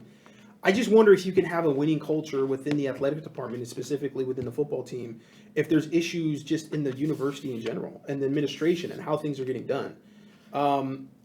You could sort of try to quarantine everything from that and say, okay, this is how things are going to be done. We're going to coach. We're going to do this way. But when you have people in the administration that are hiring, and if there's not a great culture within the administration, then you just wonder, it just seems to be something that's always going to affect the other thing. And so that I've heard it from coaches that have been coached at USC, and they've kind of gone, wow, I didn't think USC was like this. And it's like, well, what do you mean? And it kind of goes back to that word, the culture of it, and just, in general, how things are done at USC. And I think, one part of the culture that's obviously, we kind of saw it today, and it's the slow reaction to things.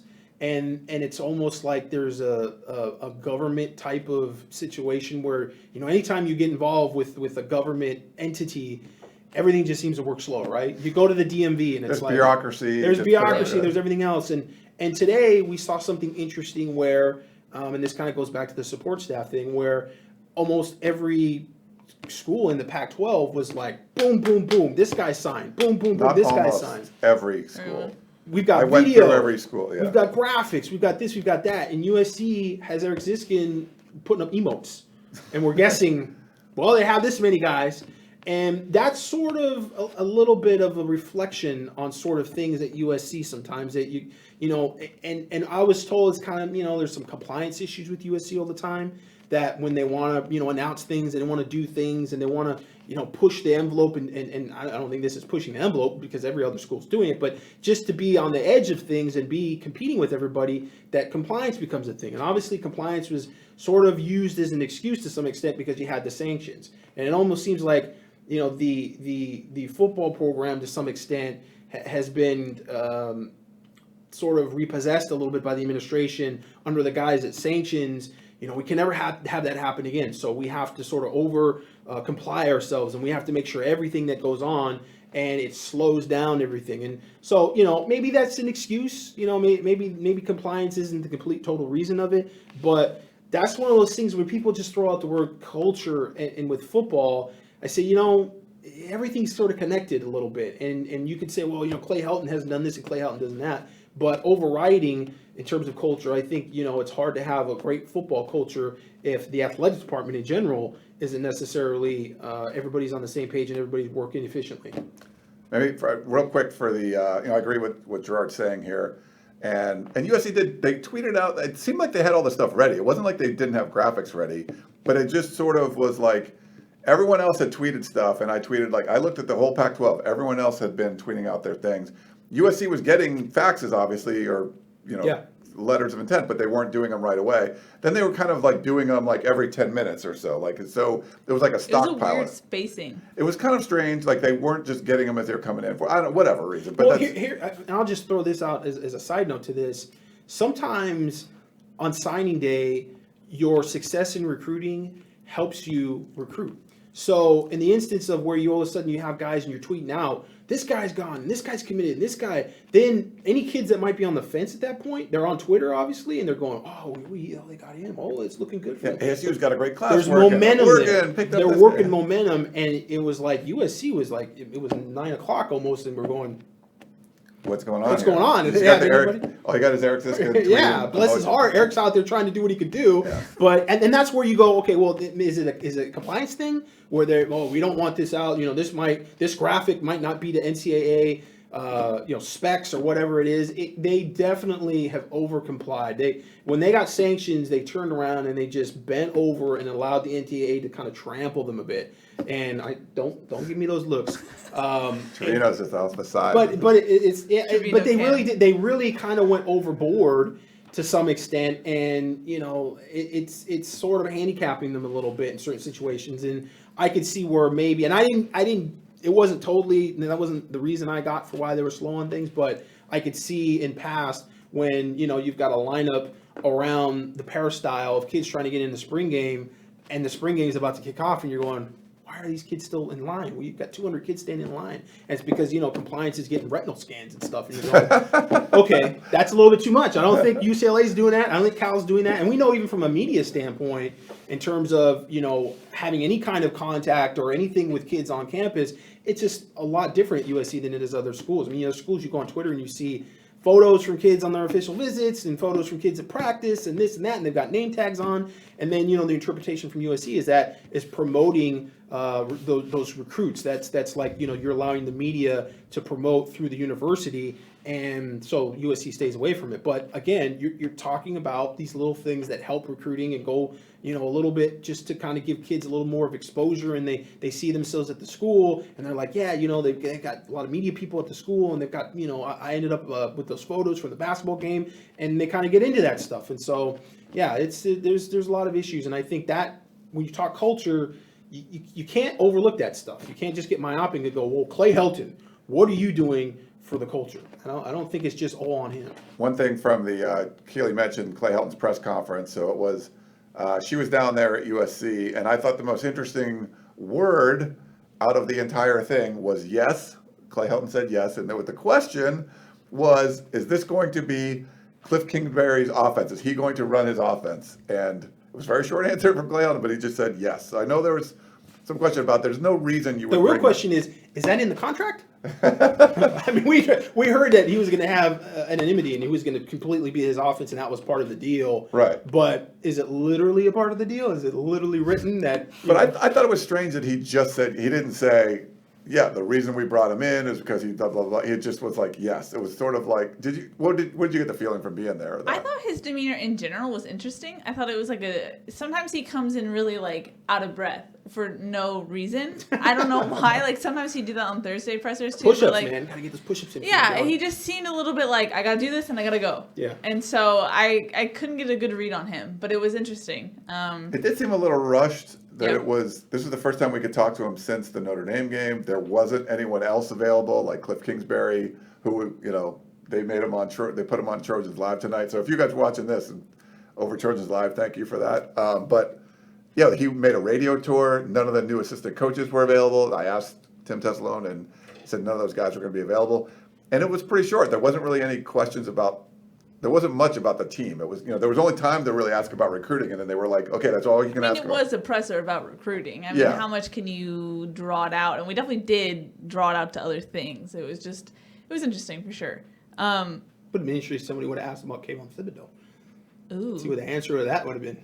Oh, I don't think he's going to say. I can't even answer that question straight. So Yeah, but we get that a lot. Like, what is he, why did they not recruit Kayvon Thibodeau? Yes. Yeah, we get that like every time we do television, pretty much. It's a constant.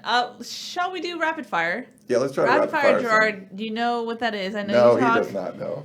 I could ask you like your favorite color, and 30 minutes later. There's an open we'd be seat done. here. Where's Chris at? What of Chris Trevino. One of the Periscope questions was, Gerard, you should take a breath, or one of the comments was. That's how he rolls, man. I saw many questions during this television about Oregon. People seem threatened by what Oregon's doing. What's your read on that whole situation? Oregon's got to win games. I mean, you can't be threatened until they start to win games and then they establish something. But their younger staff, they put everything into recruiting. They put everything into recruiting very early in the process. Last year, they weren't able to really close, and this year they lost some guys too. Jeremiah Cradell was a loss for them. They're still trying to get Chris Steele, and of course everybody thinks, oh well, they're going to get Chris Steele because Jeremiah Cradell went to Oklahoma. That's not necessarily how it works. But it's a staff that is really focused on recruiting and has a bunch of recruiters. It's just going to be a matter of, are those really good recruiters going to be able to be really good coaches? Because if you continue to lose games and you show that there's just not anything really going on in Oregon, then it sort of starts to plateau a little bit. Right now it's still a new staff and it's a kind of a new feel, and they're talking, hey, we're building, we're rebuilding, we're going to be the next big thing in the Pac-12, and so that makes it easier. It gains momentum, and kids are into that. Kids are into the Nike and all that kind of stuff, and they use all that to their advantage. So as a threat, I mean, they're going to take talent away from USC if USC is 5-7 and they have a bunch of guys on the coaching staff that are only going to recruit 2-3 months out of the year. But the threat has to be in they're actually going to win Rose Bowls. And then you go, okay, they've established something. It's going to be hard to be able to derail that. But right now, it's just sort of, a lot of recruiting and doing a good job with the social media, having, younger coaches that are very involved in it, and, kind of really focusing on that a lot. I mean, they really put everything into recruiting, and the last class kind of fell apart on them, but they were able to do a pretty good job keeping this class pretty much together. USC plays them, so you get to see it on the Yeah, field at this home. year. So, yeah, I mean. We had a question from Kay who says, what, Gerard, do you think about Clancy Pendergrass and why USC's defense fails with out-of-conference opponents? Well, they failed with in-conference opponents. They failed with the crosstown rival, UCLA. That was probably the biggest game in terms of defense where they really could not make an adjustment to stop the running game. It's interesting because I think, first and foremost, from a resume standpoint, and we talked about this before, everybody kind of wanted Clay Helton to fire Clancy Pendergrass. And the question was, at that point in time, who do you get that has a relevant resume that can equal Clancy Pendergrass? I mean, this is a guy that coached in a Super Bowl for the Phoenix Cardinals. So in terms of experience and in terms of his resume, I mean, there's not too many guys out there that can compete with that. It's a matter of, does he get a little bit too locked into what he does and people figure him out and he can't make that adjustment? Because you saw early on at Cal where they had some really good defenses early on in Cal. I mean, he was part of those defenses that were kind of the first ones to shut down Chip Kelly. And so it's really, after those first couple years, can he find a way? And that's why I kind of interjected the whole thing about running a 4-3. Maybe kind of go back to the drawing board and just run something different and just change it up a little bit, because it seems like maybe people are kind of locking into what you're doing and they're figuring you out a bit. We got a couple of periscopes that are like, Oh. this is rapid fire? This is Gerard. That's actually rapid fire for Gerard. Yeah, That's good. no, I'm really actually impressed by this. Come on, periscope. What's something about recruiting that people don't understand or wouldn't know? Oh. From your perspective, you're like, people just don't get this. That the kids and the fans are miles apart in terms of their Yeah. perspective of the process and schools themselves. They are looking to become a part of something and make it better, and they have a lot of confidence in that. And the fans are looking at it from this perspective of like the totality of everything. I mean, they're talking about Lynn Swann and decisions he's made. The kids don't talk about Lynn Swann. I mean, Chris Trevino went down to talk to Keenan Christian, who's the running back recruit out of Madison High School in San Diego, and was asking him about Cliff Kingsbury. He know nothing about Cliff Kingsbury. Never heard of him. Oh, that sounds great. Well, I don't know who he is. USC fans are like, oh yeah, Cliff Kingsbury. And then look at the quarterbacks, and they can list all this stuff. They're adults. They've been watching college football, and they get immersed in the details of it. These kids are on Instagram, and they're playing Fortnite. They do not know about this stuff. So We did get a question that asked who's the best Fortnite player of the class. I don't know how you would know that. I don't know. I don't play those cartoon games. Oh, wow. I play real shooters, people. Wow. Someone on Periscope had the same thing. So this is from Brojon. When do players get the Kingsbury playbook to start practicing? I think it's New Year. They're not allowed to meet as a team until the New Year. I don't know if there's a date, but because they weren't in a bowl game, they can't actually address the team as a whole. It's very strange. I mean, not making a bowl game, it's not just, we don't get to go to Vegas and have fun or whatever. Yeah. It's like you miss out on 15 practices. Insert all the jokes that Clay Helton wouldn't practice 15 times anyway. But you missed out on a bunch of practices and meetings and things like that. And for the new staff, like them being able to get integrated a little They sooner. don't get to look at the film for 15 practices. And they don't get like some cool look at the film. It's like I talk straight to the camera. I gotta stop. No, that's perfect. That's what good. we want to do. Good Yeah. job. Yeah, and you don't get the swag bag, all that, So there's a lot The of hair dryer. disadvantages What to did they it. get? They got hair dryers at the Sun Bowl. There was some weird stuff. Yeah, there's some cool stuff too. It's sometimes like PlayStation 4, game, things like that. I don't know. Any final thoughts? Any rapid fire questions? Is Anything? Aubrey Solomon coming to USC? Probably not. So But tell people who Aubrey Solomon is. Aubrey Solomon is a former 5-star from Georgia that USC was involved with, defensive tackle at the end, and Gavin Morris was involved with him too. And Mama was like, love Jim Harbaugh. And he committed to Michigan really early on in the process and then decommitted. And Georgia was in it, and USC kind of tried to come in at the end. But at the end of the day, Mom just loved Harbaugh and had a great relationship with Harbaugh. And that was one of those situations where people questioned, did Mom just send him to Michigan? He maybe wanted to go to Georgia or USC. And obviously it didn't work out for him, and so he has transferred out of Michigan, and we'll see where he goes. I don't think he will end up at USC, but there's potential there because he does have a relationship with some of the staff members. Cool. Jerry says, will USC be able to run this year? We also have what happened to Stephen Carr. Yeah, Stephen Carr, he didn't look like Stephen Carr. I just think his gait and his stride were a little different. You can see with back surgery how that might just in terms of how he runs. He was saying that the GPS was basically clocking him at the same that he was, and he's just as fast as he was, but he didn't look the same. It's all on the offensive line. I mean, Tim Trevino got put in a rough position because, if there's real criticism of this class, and in the early class specifically, it's that they struck out on too many offensive linemen in a deep year for offensive line, really let Oregon and Washington just kill them on the offensive lines, and then defensive backs.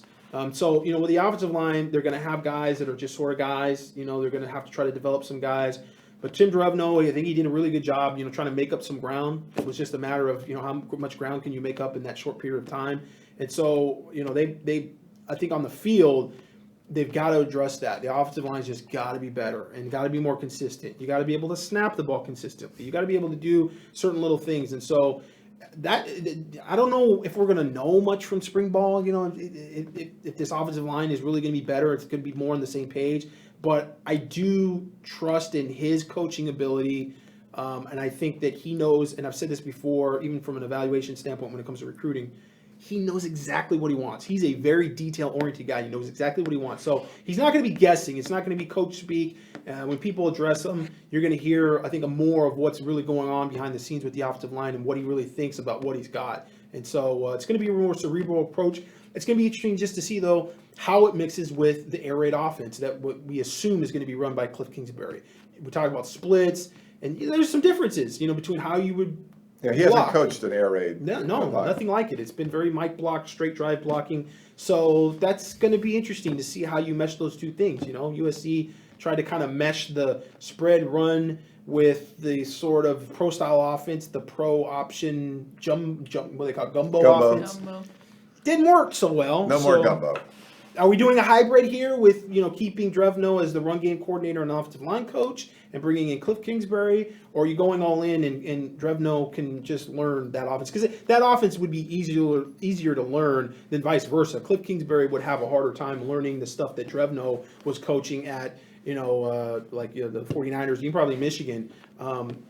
Air raid is actually pretty simple. It's a pretty simple college offense. It's made for 20 hours, a week. So it wouldn't probably be terribly difficult for Trevino to be able to catch on to how to run that offense. It'd be like wider splits and things, but you're usually running it with not as talented offensive linemen, so there's some advantages there to doing that. So everything, basically, air raid for most teams that we've seen successfully have not had the type of the talent at receiver and quarterback that USC has. Most you look at West Virginia, you look at Washington State. Most of those schools that run that offense, they run that offense because it kind of marginalizes talent. You're using the field against the defense more than you're actually using just a guy trying to beat other guys. So we'll see. So when you got good guys, when your X's are bigger and faster and stronger than their O's, and it's well schemed, what's going to happen? That's what people are excited about. I don't know that word scheme.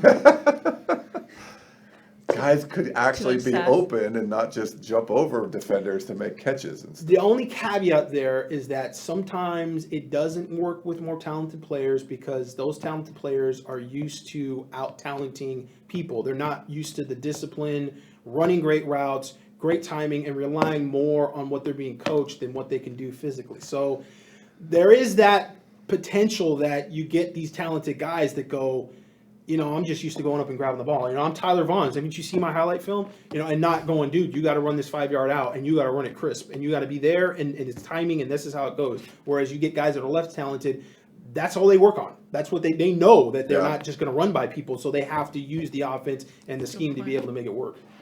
Good points by Gerard. Yeah, it's probably good. We went over an hour and a half, right? Yeah, technically he was only here for that hour though, but yes. Okay. So, Let's go 2. Hey, we can do it. You're fresh? We do podcasts. We go. Yeah, we haven't got a real 2-hour podcast yet, though. Ryan keeps talking like we're gonna go 2 hours. We're going 2 hours, and we have not yet. We haven't. What's the longest? Hour and a half? Yeah, probably an hour and a half. I do like my podcast of champions is over 2 hours every week. Just think if you were, a YouTube streamer or a Twitch streamer, man. You'd be doing this all day. We are YouTube streamers. We are on YouTube right now, Gerard. Yeah. We need to get on Twitch. We had Speaking of Twitch, someone wanted to know your opinion of Red Dead. Very good. Online is a bit of a cluster. They got some issues with it online, a little bit of pay to play. The story, though, and the single player is fantastic. It's great. It's immersive. I definitely recommend it. But the co-op is still a little shaky. Yeah. We should have a Gerard gaming podcast. We could do that. We're streaming. We had over 467 at we one had time. a strong stream tonight. It was strong. We were 460 for a strong hour. Really nice. Yeah, so thank you for everyone. Watch out, watching. PewDiePie. Watch out, PewDiePie. Sorry we didn't 76 million. Here we go. Get Facebook rolling tonight for whatever reason, but yeah, it might just because we had to start a few minutes late because me and Keely were here. I don't know about we were here. I was not here. We know. I was not here. Alrighty. I apologize to everyone. Sorry. Alrighty. Well, we're glad we had you here. Yeah. You made it. Your debut. I think everyone loved you. People called you the GOAT, so. Nice. The GOAT, Gerard. Yep. He knows and his Chris. stuff. Chris has been here the whole time, just listening. Poor Chris. Poor Chris. He's exactly where he wants to be right now, actually. He probably wants to be home. Well, yeah, if he had to be anywhere in this room, he drove out to Riverside today. Yeah. There's cameras pointing this way and that way, and he's that way. That's where he would like to be. Oh, yeah. I'm glad he showed me where Chris this place right was, though, because I saw your Tesla out there, and I'm going, okay, it's got to be close to that car. and it's not really that close to the car. I mean, it's on the other side of the building. So Right. yeah, I would have been walking around this place for another hour. Yeah, I made the executive call for him to chauffeur you around. Alrighty, that's going to wrap it up. That's Gerard. That's Ryan. That's Chris over there. Thank you so much for watching. We'll see you guys. Merry Christmas. Oh, yeah. Happy holidays. Happy Hanukkah. That's right. Happy Kwanzaa. We'll be off for a little bit because we actually get a break, a holiday break. Look at that. But yeah, happy holidays. Thank you Merry for Christmas, watching. everybody. We appreciate you guys, and we'll see you next